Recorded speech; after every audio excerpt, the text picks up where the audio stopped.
Wassail, beautiful people. Sometimes when those tunes come out, I'm really surprised. Well, often. Don't know where they're going.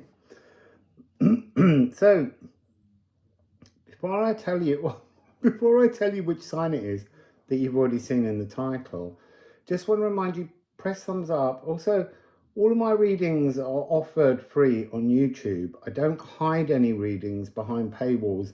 And so it would be really helpful to receive energetic exchanges from you in the form of cash donations, because I have to live and I have to eat, and it really does make a big difference to my life to have a full belly. So think about it, people. So yes, we're on Aquarius. What I want to say immediately, this feels like a new start. I mean, it's part of the same storyline, but there's something about reaching this point where there's a kind of gear change. And we had Ophiuchus yesterday and the day before, we had that energy of some kind of new merging, loving relationship. But this, because of the different bodies that are currently in Aquarius, there's something really interesting going on. We have the Aquarius is the music festival sound system. So that's something amplifying to the collective and this precipitous outpouring of love. Now, Aquarius, being the water bearer, the cup bearer, is often believed to be Ganymede, and Ganymede is at 18 degrees. But also so is Freya, and she's at 8 degrees. So you've got a kind of 818 or a 188 energy there. There's something about their presence as asteroids are about things that have been, we often say beauty, but there's a sense within this of being over-sexualized in a kind of negative way, or forced to behave in a kind of sexual manner that's not true. And Psyche is also here, which is interesting. Well, with Chariclo, this is about bringing in new sexual boundaries, I guess, or let's just call it relationship boundaries, gently enforcing new relationship boundaries. It's this difference between the energy that's a kind of twin soul that will burn you and a mirror soul that will merge with you. This is talking about a new beginning, identifying stuck shadows, because Pluto's there. But Pluto's importance, Pluto's on 0 degrees. It's about to just peep one last time, the third time, into Capricorn, and then turn around and be in Aquarius for 20 years. It's a big transformative energy. And it's on the beginning of the great mutation frequency. So Saturn and Jupiter on the 21st of the 12th, 2020, it mutated from an earth epoch to an air epoch. So the great conjunctions will be in air signs for the next 200 years. And they did this, Jupiter and Saturn, on 0 degrees of Aquarius. And that's right where Pluto is now. So this 0 degrees of Aquarius marks a really important transformative energy. And with this frequency here, we're talking about here a transformation of, I want to say, self-respect somehow. We also have a little bit of walk like an Egyptian going on in this one. We've got Anubis and Horus. And Anubis is god of death, transformation. It's very much this kind of Pluto, Scorpio frequency. So go back and look at Scorpio. Go see what you've got in Scorpio that might be having some kind of aspected relationship with something in Aquarius right now. There's all kinds of signs that you can look for in your astrology and in your natal charts. We've also got Pele, the Hawaiian fire goddess. And that's really, you go and calculate where your Pele is, because Pele will tell you which house and which sign is the tap or the source of your inspiration. And that will be really helpful in this 13-day exercise. I nearly said 12, but there are 13 parts to this. It's a whole horoscope initiation that you're undergoing to really milk the most from this 8-8 portal, this new energy that's coming in, that's on offer. So let's just look. We have I am insecure or I am stable on Aquarius.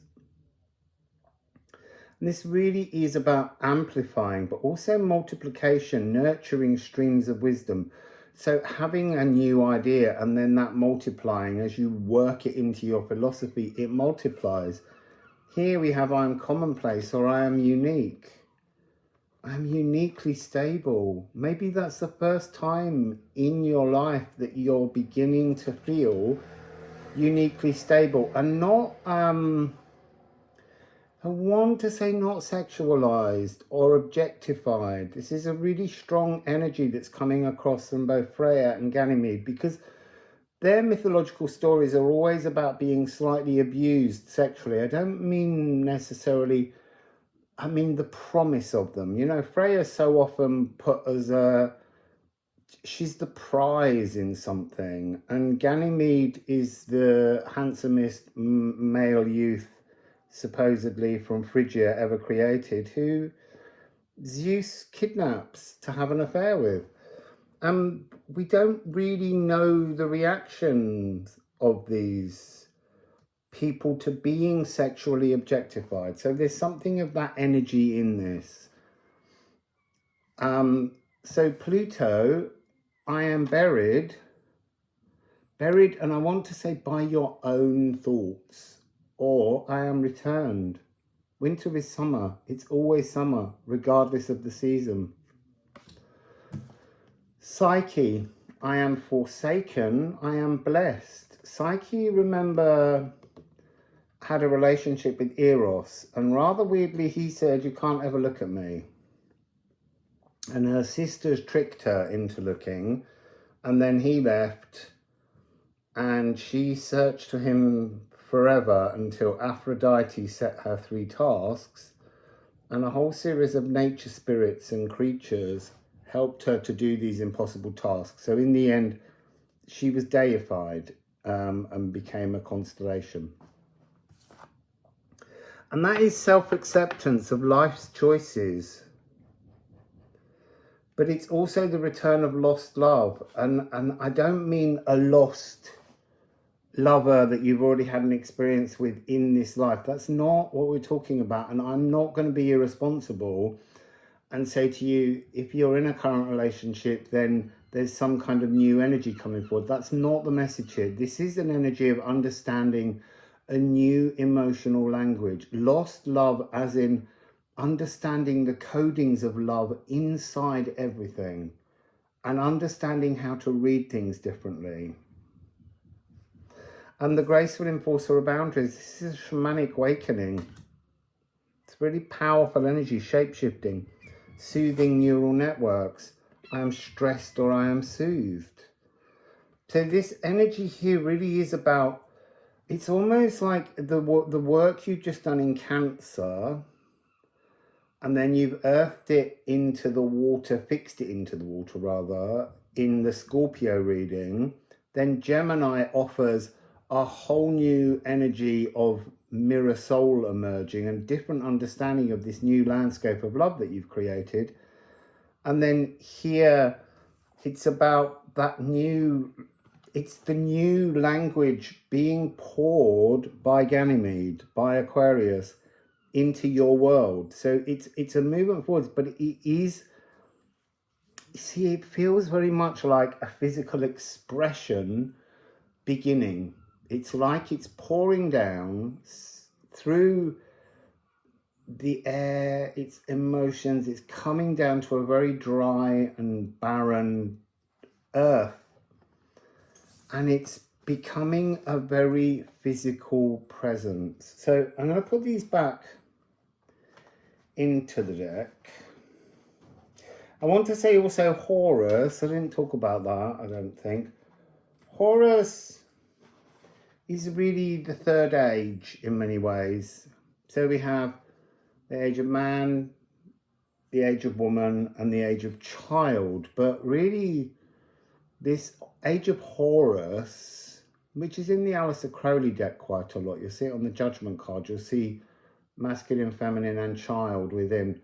It's really about playfulness. It's about surrendering seriousness, letting go, and having pleasure and physical sensations that are joyful. So we're going to go, as you know, shamanic currency. As you know, I have to look every time. It's because I don't know which ones are shamanic, cosmic, galactic. So the shamanic currency, please. In Aquarius, what's the energy in Ganymede's cup? Pouring down. What is the shamanic currency? What can we learn from this? See, that's interesting. We have two here, energies that you can't see. So it's got Moon in Aries, assertive independence, lead guitar solo.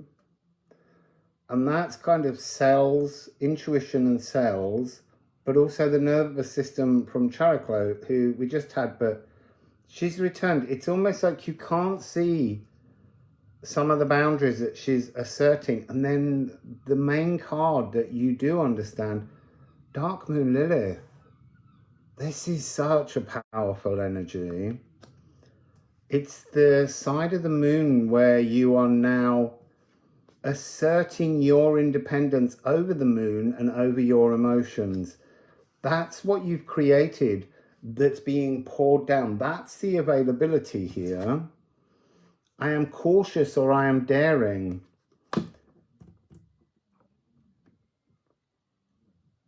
Dare you live your true emotions. Dare you live calmly. Dare you live peacefully. Dare you live lovingly.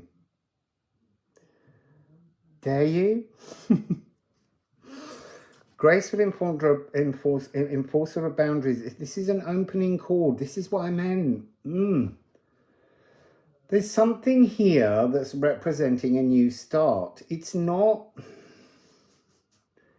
the day of the gateway. It could be 3 months away. It could be 9 months away that you're working on this. It doesn't have to be in the days until the 8th of the 8th.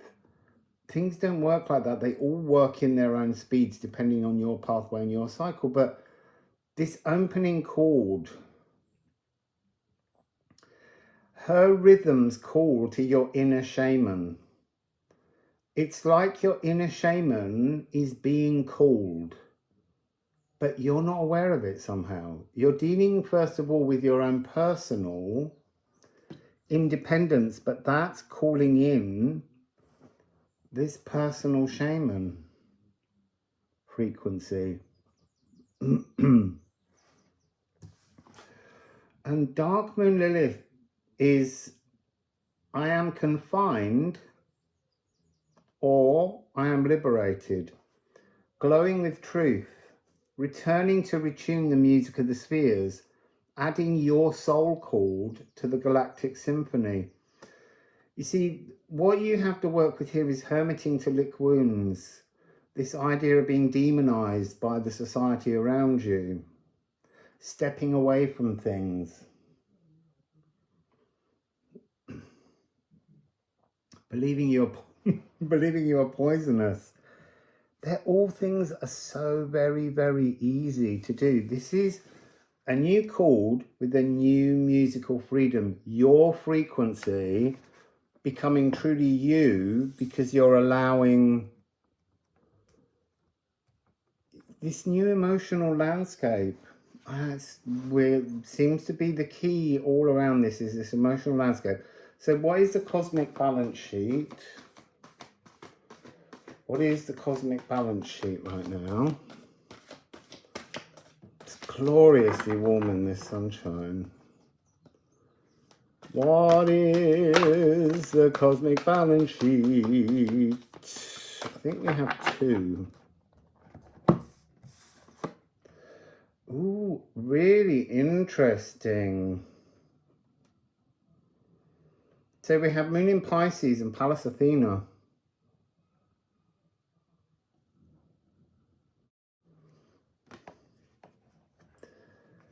Passive daydreaming. Look, passive daydreaming is a really essential quality. It's really interesting. I wanted to say then, don't get ahead of yourself, but look backwards. What have you forgotten that you passively dreamt about that you haven't released and made true? So I am blunted or I am sharp. Are you lost in fantasy? Are you empathically flawed and housebound? So this is talking about pineal gland tuning, but it's really talking to me about the galactic empath. Being moon drunk. This is what this is talking about. Being moon drunk.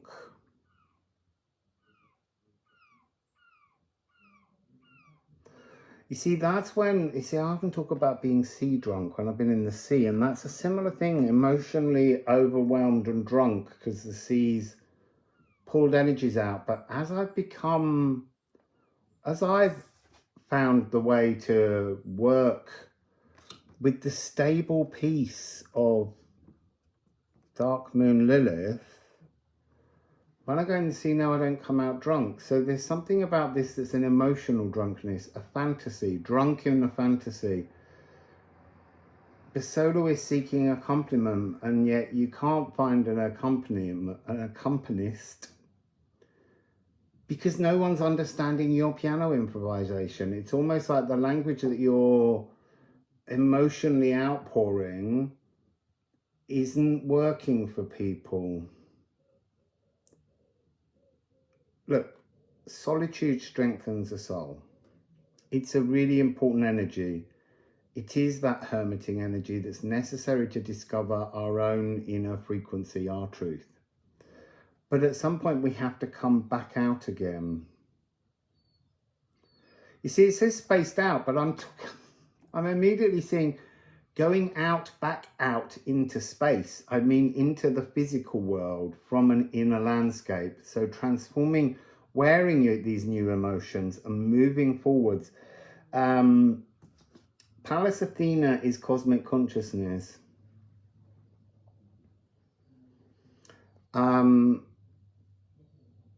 Heroic endeavors, intellectual warfare, and strategic maneuvering. It's Leo and Aquarius. It's almost like there's something about fixing emotions in really strongly, but fixing them in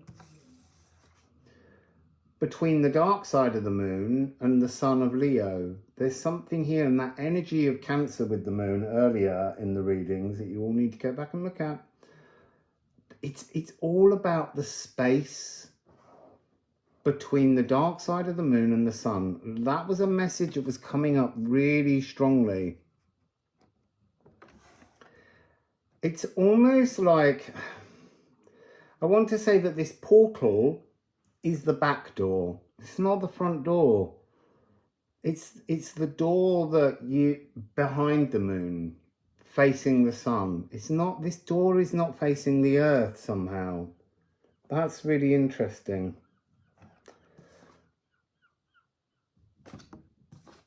So I am negligent or I am protective. The Feast of the Bath. So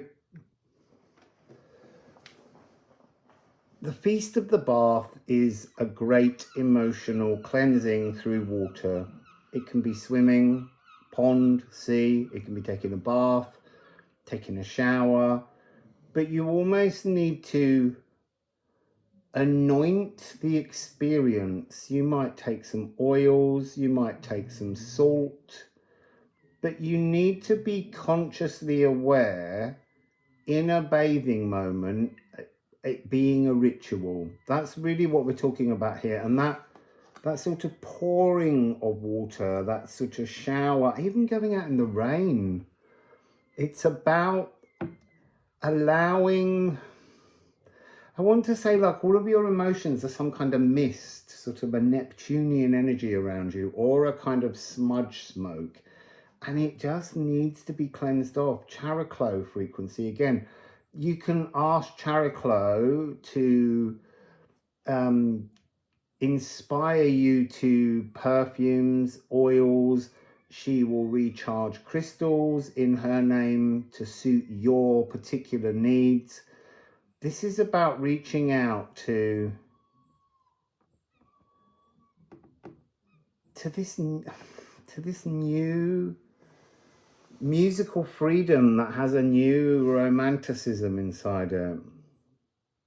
So let's look at the deposits that are needed.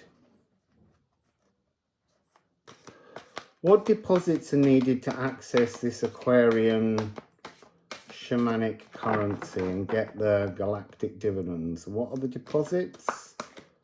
What are you needing to do? There we go.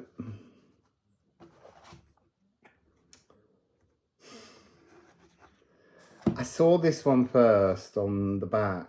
There is the sun. The space between dark moon, Lilith and the sun. What's in that space? The crocus of Venus. This crocus of Venus really is like the Ace of Cups.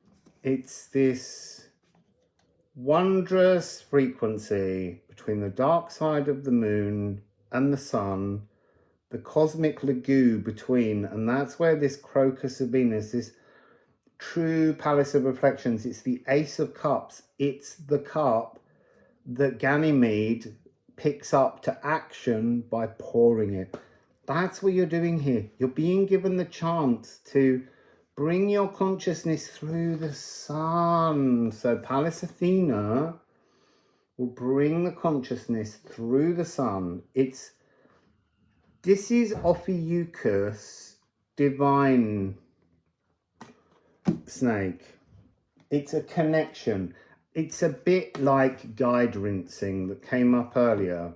You know, I talk about how there are certain guides. Are you wagging your tail behind me? There are certain guides that I've always had with me throughout my life, and about 9 months ago they just all went quiet and it frightened me. I didn't know what to do. I didn't know how to read cards, and very slowly after that moment where I connected with Poi Poi and the divine, it's just talking about a different kind of connection.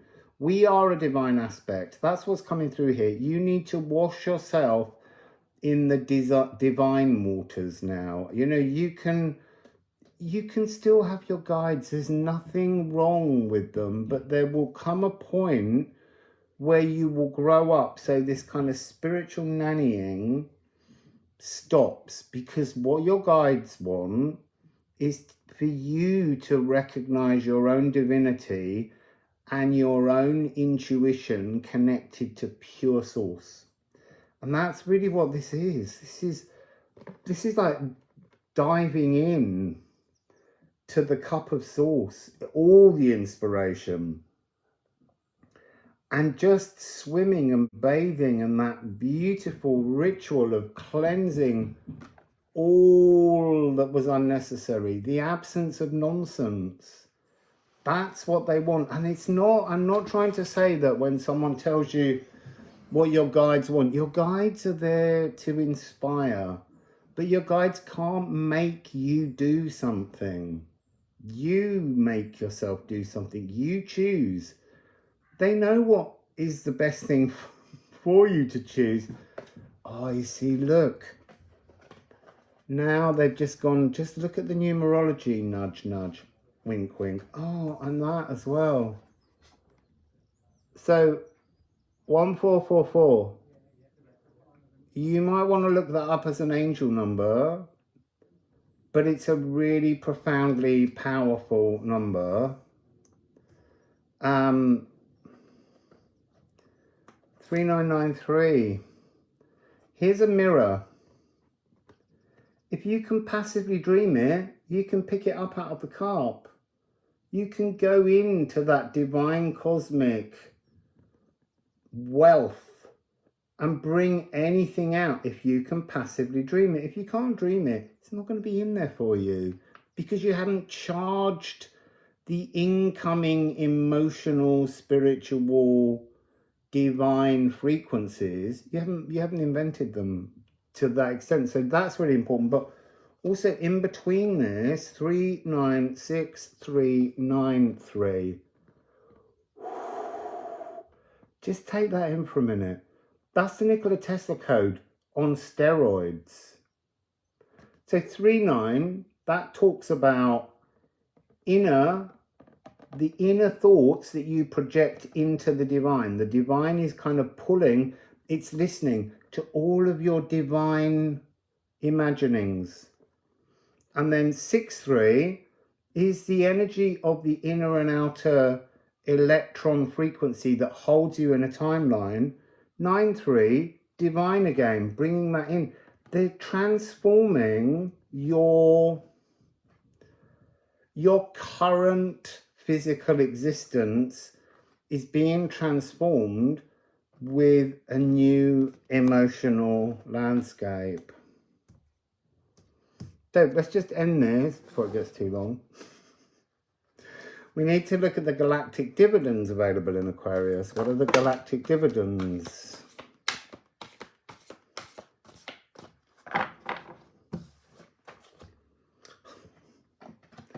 So Psyche's made a return. This deifying, this return to love. And that's divine. It's a 45. It's a divine 9. And we also have antimony, which is a 13, 67. 13 is a 4. So we've now kind of got 1, 4, 4, 4, 4, 4, 4, 4. There's a lot of 1-4s, but this is shaping, reshaping. This is antimony, wolf protection. This is the frequency. Look, it's about remembering your wild, instinctual human nature. Almost, again, that age of Horus. There's something, you know, like a little bit woodland wild about you. Have you become too much a reflection of societal expectations? This is where you're cleansing that. This is where you're becoming less the family songbook and more your own new musical freedom. You're moving through something. Wolf protection is an interesting energy because that's like the shaping parent that holds space for you. But this is really about how sometimes family units can offer us like actionable contention. They can create, you know, like when Psyche's sister said to her, go and look at Eros, and then she lost him. Sometimes the things that are suggested to us are not our truths, and we need to look inside ourselves, which is why you've got all these 3s, this internal landscape going on that's being divinely inspired so that you can then bring your inner truth into the world. And it's a language of love. It's a celestial choir. Pleasuring the nest. Safely at ease within the heart of your home. Where's your home? In there, in there, in there, in there, in there. It's in you. That's your true home. Don't worry about the bricks and mortar around you. Your true home is how you treat yourself. Aether is love. Divinely lit soul. Comfortable.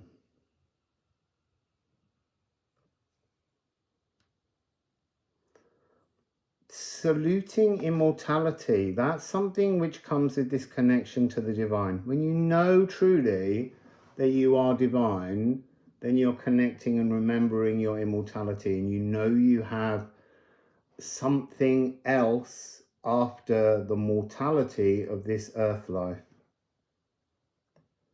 It's very beautiful energy. There's a trust at the end of this energy here.